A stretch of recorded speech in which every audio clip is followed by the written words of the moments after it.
Hey everybody, Rev Kev here, and I just want to take a moment of your time to remind you that this Sunday, January 31st, we will be receiving our first fruits offering.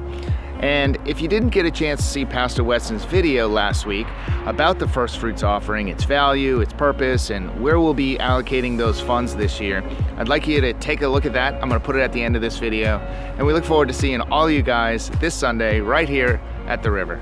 God bless you.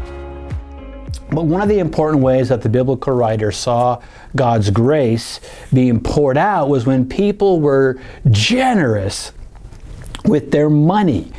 And the reason this was such an important sign of grace is because human sin is often most clearly seen in the way in which we love and trust and hoard money for ourselves.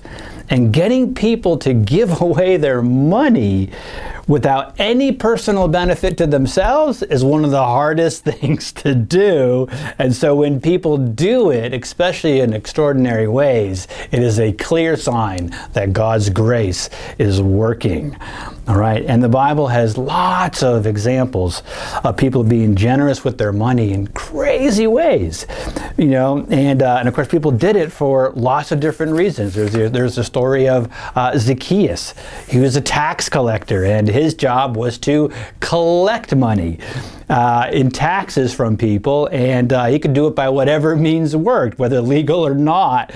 And tax collectors were basically like paid a commission as part of their incentive, and so as a result, a lot of tax collectors, probably most of them, were greedy and oftentimes dishonest.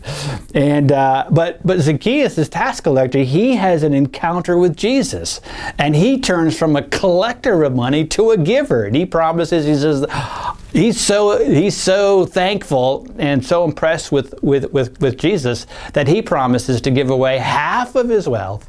And if there's anybody that he has wronged or defrauded, he'd pay him back 4 times. We see David, King David, at the end of his life, after spending years collecting materials for the temple, decides to donate the majority of his own personal wealth to the temple. Why?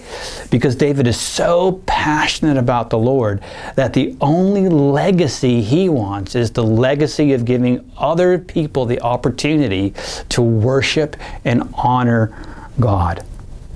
The other leaders of Israel were so inspired by David's extraordinary act of generosity that they responded in a very similar way by making their own extraordinary offerings. Now, most of the offerings in the Bible were in response to God's blessing. In other words, God blessed me, or God blessed us with income this month, and so I'm gonna thank Him by giving a portion of that back to Him. And but there was one annual offering made by the people that was really more of a thanksgiving in advance offering. It was called the first fruits offering, and it was made at the beginning of the harvest year. The people would bring an offering from the very first part of the harvest, and they would bring it as an offering both of thanks, but also to seek God's blessing on the harvest to come. All right, and in Hebrew, the term for first fruits actually means promise to come. Now, the New Testament writers use this first fruits as a metaphor for Jesus himself. All right, he's the first fruits. God offered his only son as a first fruits offering so that the harvest to follow would be blessed. The resurrection of Jesus is also called a first fruits. It is a promise to come of our own resurrection. All right, and so we had this annual tradition here at the river. Near the beginning of the year, we as a congregation bring a first fruits offering to the Lord, and it's a willing, free will thanksgiving in advance to God for the blessings that we know He is going to bring to us this upcoming year. And so we will use a portion of this offering that comes in. We'll use a portion of it to pay some of our remaining bills on the building project.